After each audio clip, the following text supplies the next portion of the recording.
Yesterday we are talking about this Arada Vipassaka, the progressing insight meditator. If this person has reached at least the stage of insight knowledge known as Viriya Jnana, then one is said to be proficient or skilled and experienced in the practice of Vipassana. Because one has become skilled in one's own right, so that especially if one reaches the stage of Sankhārupeka Jnana, knowledge of equanimity to all formations, then one is said to be extremely experienced and skilled in the practice of meditation. This is the climax of insight knowledge. So, what one is skilled in the practice of meditation can be relayed or transmitted to another person or others, so that others will be able to share with you. Nowadays, when the yogis have practiced to some extent and have skill in his or her practice, he or she wishes to share his or her experience with others as much as one can. And if even in the course of the practice, during the time of the practice, because one has reached such a stage of insight knowledge, it is obvious that one wishes to exhort others to undertake the practice. And of course, if one reaches a stage of Sankhārupeka Jnana, one will become most skillful in the practice of meditation.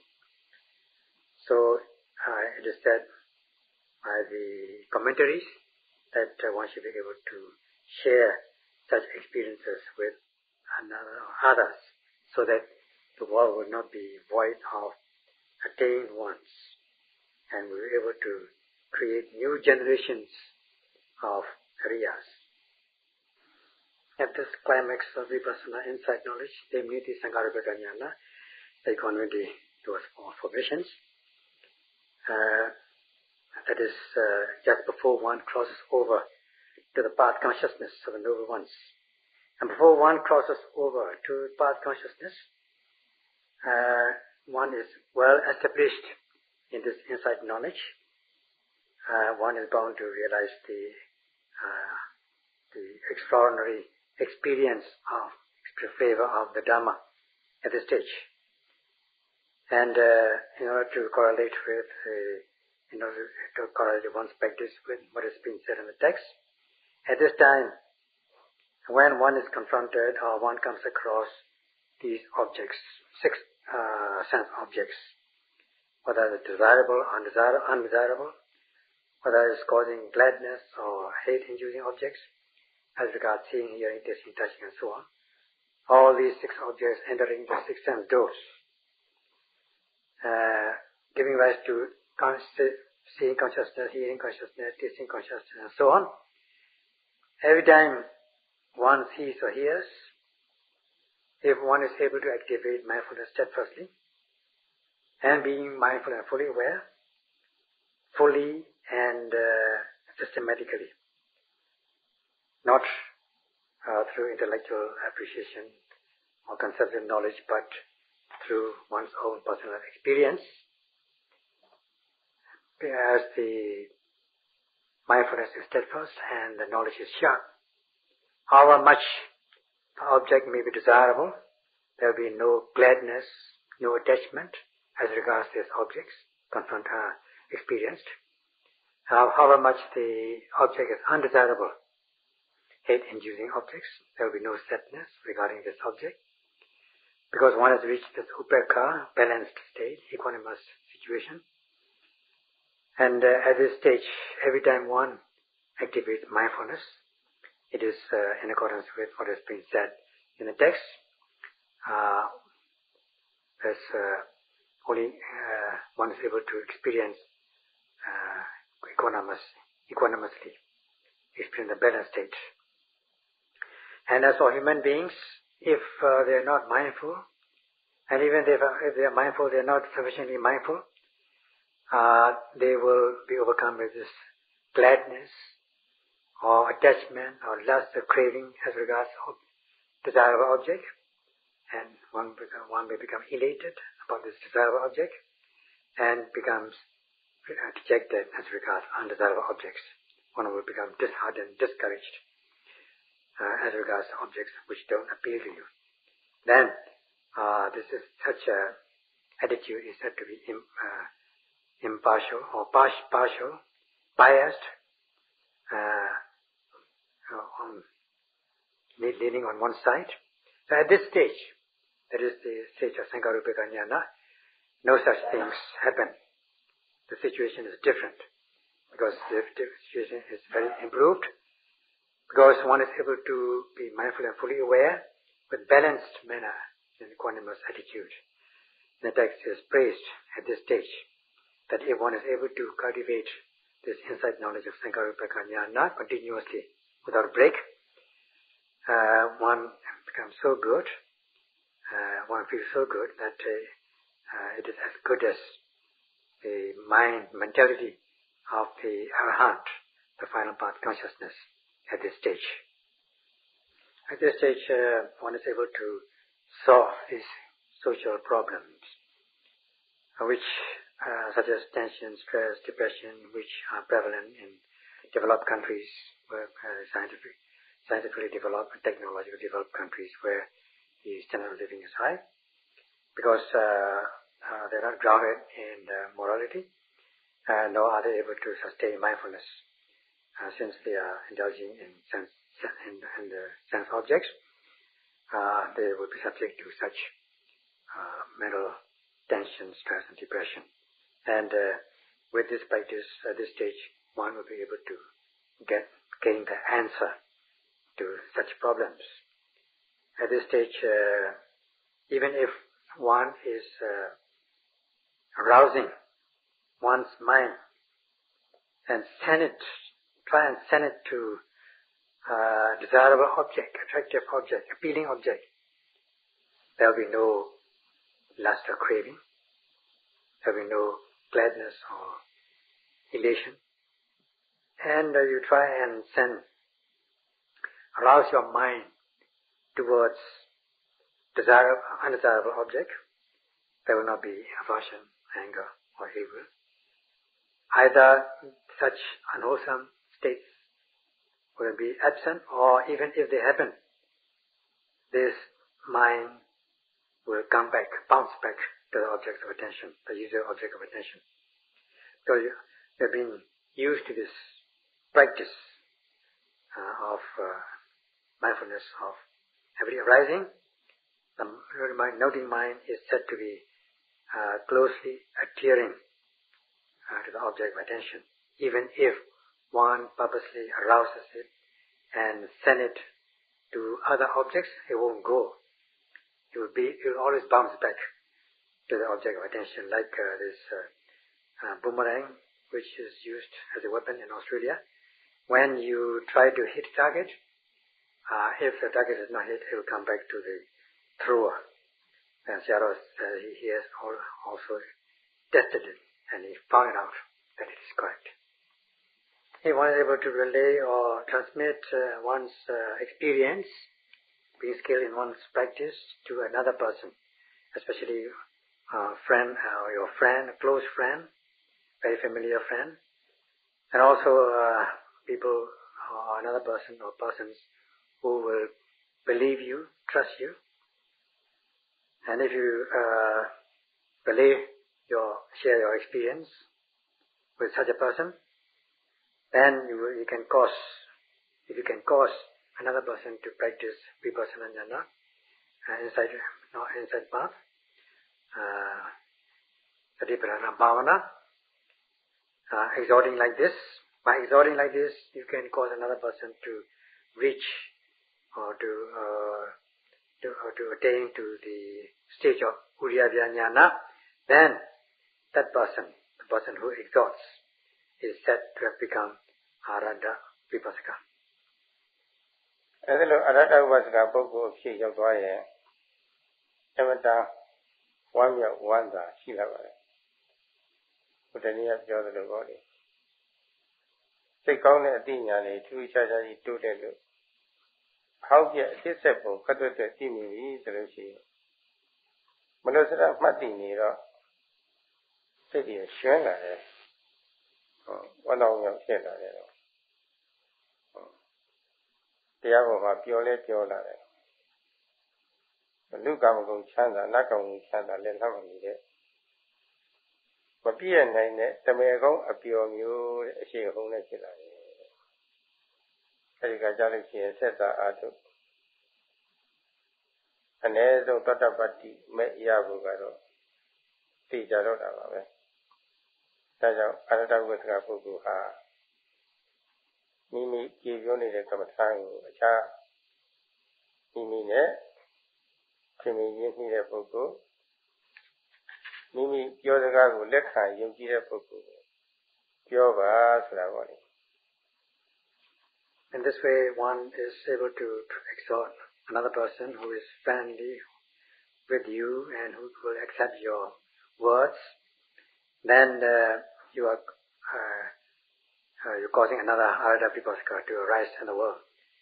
And if one becomes Arada Vipassana, progressive yogi, then he or she will be very glad, extremely glad. And as has been discussed, that by developing one's mind and insight, and seeing the old giving place to the new in a very fitting manner, fast manner, because one is able to become aware, to be aware, and to be mindful and fully aware of every arising without missing it, without losing them, one will be very glad, extremely glad, and one will become delighted with the practice, so that one will realize the kind of happiness which you have discussed, which is beyond the reach of the sensual pleasures of human endeavors, and it is something which is good in itself and unforsakable. So if one continues to practice in this way, one is sure to attain to the first path consciousness. Therefore, as Arada Vipassana, progressing yogi, one should be able to exhort another person or persons who are friendly with you, who are acceptable to you, or who believes you. One should be able to relay or share one's experiences with such persons. Because one is extremely glad by having reached that stage, one is bound to experience this piti, rapturous feeling, by leaps and bounds, and in the access given such a stage is amata, deathless state. And of course, by just experiencing this kind of joy, piti, one cannot be said to have reached or realized nibbana, the ultimate cessation of nibbana. However, if one continues to undertake the practice, one is bound to reach the real amata, deathless state, because the practice is strong enough. The practice will be strong enough to reach the real state of amata, deathless state. And when one comes to this stage, some Westerners who have come to this stage would say that they have gained ambrosia in their own words. And one is very energetic to realize the path consciousness. So, and by this way, one is nearing the attainment of the first path consciousness, very close to it. So that once attaining to the first path, then there are chances of becoming Viriya and the final path consciousness, Arhanship, up to that stage. And by exhorting this Vipassana yogi, Arada Vipassana, the first Arada Vipassana, the initial yogi, who exhorts, who have come to the stage of Udayava Jnana, exhorts another to reach the stage of Udayava Jnana, is said to be living rightly by causing the world not to be void of Ariyas and Arahants. So that's the reason why the meditation teachers are teaching and giving guidance as becomes possessing the qualities of Kalyana Mitta, good companions, exhorting others, yogis, to undertake the practice of Vipassana. So that as much as they are exhorting by giving discourse, they are, the world will not be void of Ariyas and Arahants. And in one way, they are prolonging the Buddha Sasana, sustaining it, so that Buddha Sasana, Buddha's teaching will endure for a long, long time. So, because with this motivation, these Kalyana Mitta, good companions, meditation teachers, are exhorting by way of discourses and guidance. At this point, this kind of chanda, zeal, or desire for the prolongation of Buddha Sasana is known as samma chanda, good zeal, good desire, right desire, not other things. It is not selfishness for self-interest or the interest of one group. It is for nor to gain fame and to gain wealth, big business out of this sasana. The seal is the right one in order to prolong the Buddha Sasana. That should be the only desire, only wish. Then one is said to be fulfilled with the quality of, one of the qualities of Kalyana Mitta, good companions. And also, one will also help energetically to talk and exhort others by way of discourses. In this way, one is able to help others energetically with much interest to exhort others, so that others also become fulfilled with the practice in their own right. And in doing so, one should have loving kindness, metta towards such a person in order to experience the flavor of the Dhamma like yourself. That should be the kind of mentality one should possess, that is having loving kindness towards that person. And also one should have compassionate feeling towards others, so that others will not endure suffering. And you have enough compassion to free others from suffering, so that other people will be liberated from suffering. In this way, if your assistance or exhortation is done based on these two wholesome mental states, namely metta, karuna, loving kindness and compassion, then it is bound to succeed. And one should also set as an example, a role model for the society, and should possess the qualities of good companion, Kalyana Mitta, as is given in the text, such as Piya. One should be dear by way of morality. You should have such a quality. And also on top of that, you should be respected, you should command respect from others as regards your morality, concentration and knowledge, karu quality. And the bhavaniya should be the object of metta meditation. They should be able to send metta to you, cultivate metta with you as your object. And also, if your associates or your students are making mistakes, those people who are depending on you are making mistakes, you should have enough courage to be able to point out such mistakes. And also, if you are pointed out, speaking in a suffering speech, vasanekama, you should be able to listen patiently if other people are pointing out your shortcomings and mistakes. And also you should possess enough knowledge, deep, profound dhammas to exhort others, such as the practice of satipatthana and the doctrine of dependent origination. And also, the last one is not to use the services of your students or disciples to your advantage. Nasot nosatane nyochako. So if you are able to possess such qualities, then you are said to be real Kalyana Mitta. You are giving preference towards the prosperity of others. You are wishing for the prosperity of others. You give priority for the prosperity of others. And if you find such a person, Kalyana Mitta, then even if this Kalyana Mitta drives you out for some reason or another, you should not leave him. Such has been given in the text. And it is also important that beginning with the stage of Arahata Vipassana, up to the stage of the path and fruition knowledge, one should be able to practice or exhort others, so that the only motivation is to be liberated from the suffering of round of existence, samsara. And such, in this way, in order to possess the qualities of Kalyana Mitta, you should set as an example.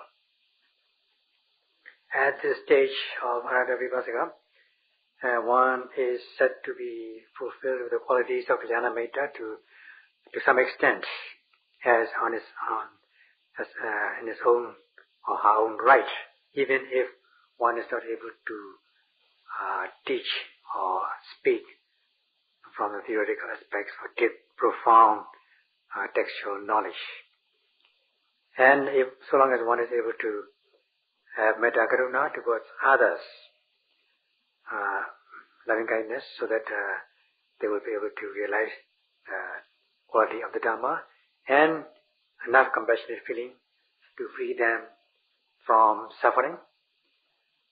With this, based on this loving kindness and compassion, one should be able to share one's experiences and practice with others who are close to you, who are your friends, and who believe your words energetically.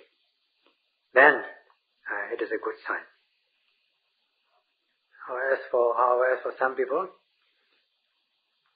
they don't have enough experience in the practice of meditation. Without that, they would criticize those who are working towards the endurance of sadhana, towards the prosperity of sadhana,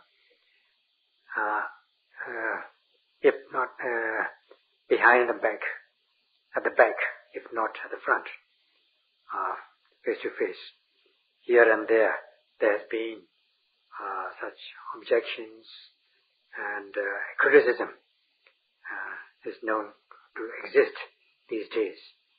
And especially those who call themselves members of Buddha Sasana, instead of encouraging such a noble task, they would even disturb such people who are working for the benefit of the sadhana, and such activities are regrettable. Even in the old days,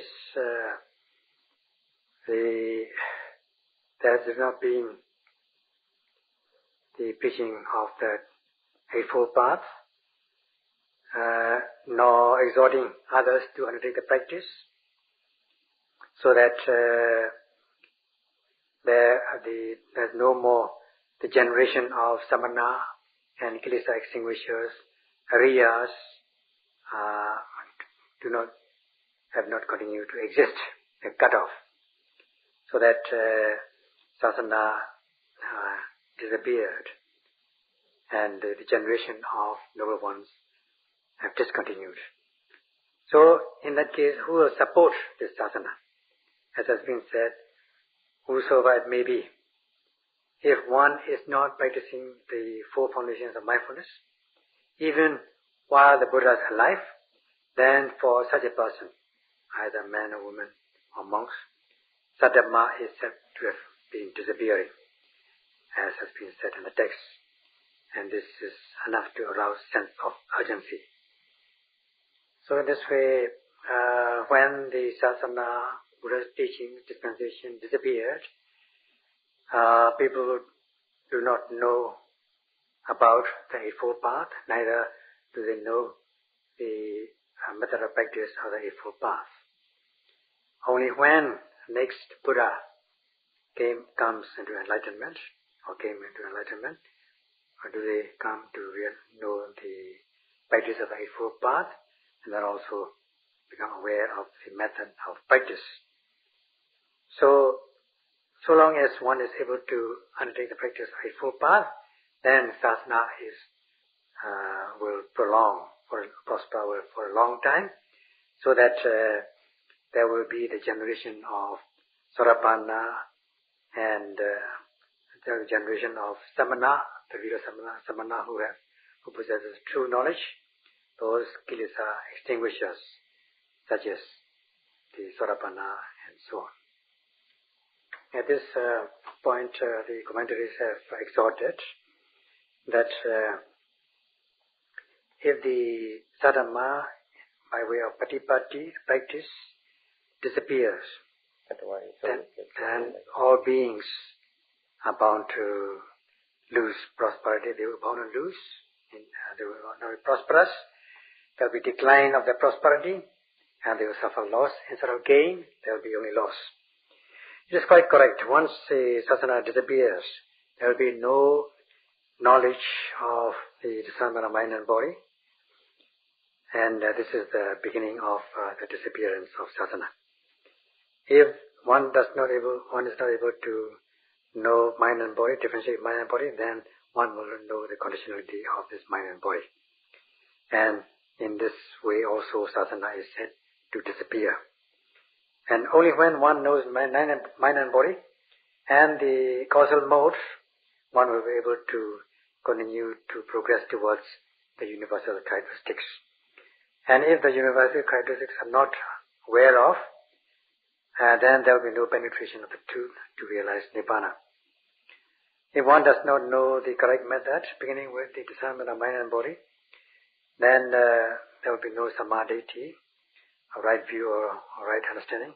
The light of sadhana is said to have gone into darkness, and if one is in darkness, one will only have one samadhi, namely Kamma Sakata samadhi, that right view of Kamma and Kamma result. And even that is only possessed by the minority of people, not the majority of people. And at this stage, there will be only loss, disadvantage, not advantage. And this will be at this stage, people will start venerating or taking refuge in things like forests or hills, mountains, trees, lakes, rivers, and so on. At this point, the teachers have given the 5 kinds of darkness and 5 kinds of light. As regards 5 kinds of darkness, the first one is Kamma Samoha, not knowing that good begets good or bad begets bad. This is the basic disappearance of sadhana. And then second one comes Dhamma Samoha, not being able to see the truth or realize the truth of Nama Dhamma, Rupa Dhamma, the mind and body, the realities of mind and body. And the third darkness is Pecca Samoha, not being able to realize the conditionality of mind body.